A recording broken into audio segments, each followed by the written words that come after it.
Of all the subjects we've covered so far and are about to cover, none is more important than covering the disciplines for success. What's at the core of achieving the good life? The major key to the good life. The major key is not in learning how to set goals. It is not in learning how to better manage your time.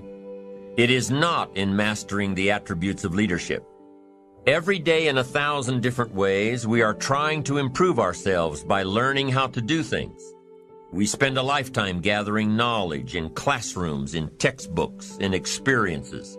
Now, if knowledge is power, if knowledge is the forerunner to success, then why do we fall short of our objectives? Why, in spite of all our knowledge and in spite of our collective experiences, do we find ourselves aimlessly wandering, settling for a life of existence rather than a life of substance? There may be many answers to this question. Your answers may be different than your associates or your spouses or your friends. While there may be many answers to this question, the fundamental answer is the absence of discipline. Applying all that we know. That's the key word, discipline, self-discipline. We might add one more word here, consistent. Consistent self-discipline. It doesn't really matter how smart you are or how much you know if you don't use it. It doesn't really matter that you graduated magna cum laude if you're stuck in a low-paying job. It doesn't really matter if you attended every seminar that comes to town if you don't apply what you've learned. Better than knowledge is applied knowledge. And once we've applied our knowledge, we must study the results of that process. Apply our knowledge, study the results, refine our approach. Finally, by trying and observing and refining and trying again, our knowledge will inevitably produce worthy results, admirable results. And with the joy and results of our efforts, we continue to apply, to learn, to observe, to fuel our ambition with the positive reinforcement of continued progress. Pretty soon, we'll find that we're swept into a spiral of achievement, a vertical rise to success. And the ecstasy of that total experience makes for a life of triumph over tragedy, dullness, and mediocrity.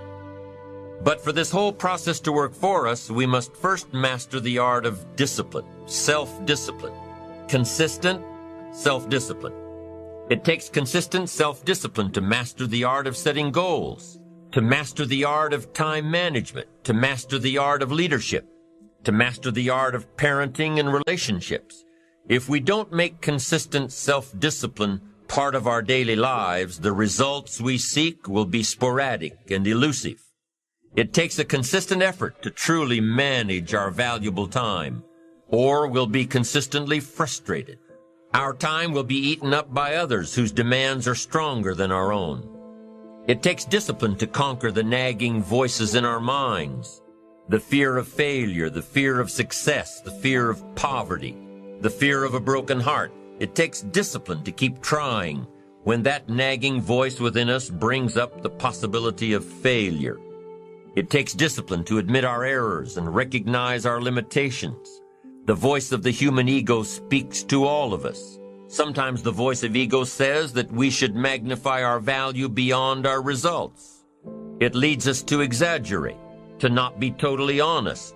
It takes discipline to be totally honest, both with ourselves and with others. Be certain of one thing: every exaggeration of the truth, once detected by others, destroys our credibility and makes all that we say and do suspect.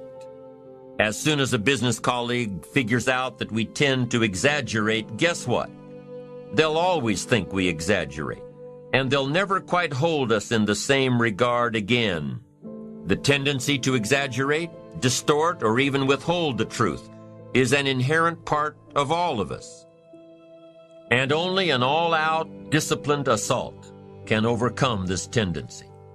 It takes discipline to change a habit, because habits are formed a little bit each day, every day, every day. Once habits are formed, they act like a giant cable. They act like a nearly unbreakable instinct that only long-term disciplined activity can change. We must unweave every strand of the cable of habits slowly and methodically until the cable that once held us in bondage becomes nothing more than scattered strands of wire. It takes the consistent application of a new discipline, a more desirable one, to overcome one which is less desirable. It takes discipline to plan. It takes discipline to execute our plan. It takes discipline to look with full objectivity at the results of our applied plan. And it takes discipline to change either our plan or our method of executing that plan if the results are poor. It takes discipline to be firm when the world throws opinions at our feet. It takes discipline to ponder the value of someone else's opinion when our pride and our arrogance leads us to believe that we are the only ones with the answers. Discipline is a constant human awareness of the need for action and a conscious act by us to implement that action. Discipline is an awareness of the constant need for action and a conscious act to implement that action. If our awareness and our implementations occur at the same time, then we begin a valued sequence of disciplined activity. Now here's the other side of discipline. If there's considerable time that passes between the moment of awareness and the time of our implementation, then that is called procrastination. Doing it tomorrow instead of today. Procrastination, an almost exact opposite of discipline. The voice within us says, get it done. Discipline then says, do it now. Do it to the best of your ability, today, tomorrow, and always, until finally the worthy deed becomes instinctive. Procrastination says later, tomorrow, whenever I get a chance. Procrastination also says, do what is necessary to get by or to impress others. Do what you can, but not what you must. In every circumstance we face, we are constantly presented with these two choices. Do it now or do it later. Discipline and procrastination. A choice between a disciplined existence bearing the fruit of achievement and contentment, or procrastination, the easy life for which the future will bear no fruit, only the bare branches of mediocrity. The rewards of a disciplined life are great, but they're often delayed until some time in the future. The rewards for the lack of discipline are immediate, but they are minor in comparison to the immeasurable rewards of consistent self-discipline. An immediate reward for lack of discipline is a fun day at the beach. A future reward of discipline is owning the beach. For most, we choose today's pleasure rather than tomorrow's fortune. So how can you get rid of the easy distractions? How can you keep your mind on what you're trying to do? How can you keep an attitude of doing it all and doing it now? How can you make the choice of discipline over procrastination? How can you stay focused on your ambitions?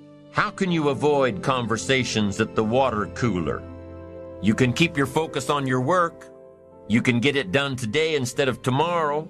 You've got to really work on your consistent self-discipline on a daily basis, or you'll find yourself distracted. Distracted by negative thoughts, distracted by negative people, distracted by water cooler chatter, and pretty soon, depending on the type of people you've associated with, distracted by your doubts within yourself. Never underestimate the power of influence and associations, and never underestimate the power of your own consistent self-discipline. Now let's take a closer look at discipline. True discipline is not the easiest option. Most people would rather sleep until 10 o'clock than get up at 6. It's easier to go to bed late, sleep late, show up late, leave early. It's easier not to read. It's easier to turn on the television than to open a book. It's easier to do just enough than to do it all. Waiting is always easier than acting. Trying is always easier than doing.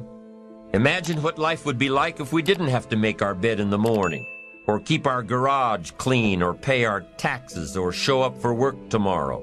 Wouldn't it be fascinating if we didn't have to do these things? Wouldn't it be fascinating? What do you suppose would become of us? You're right, not much.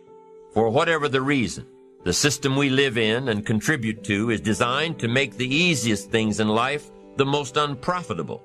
Profitable seems to be the most difficult. Our world is and always will be a constant battle between the life of ease and its momentary rewards and a life of discipline and its far more significant rewards. Each has its own price, the price of discipline or the price of regret. We will pay one or the other.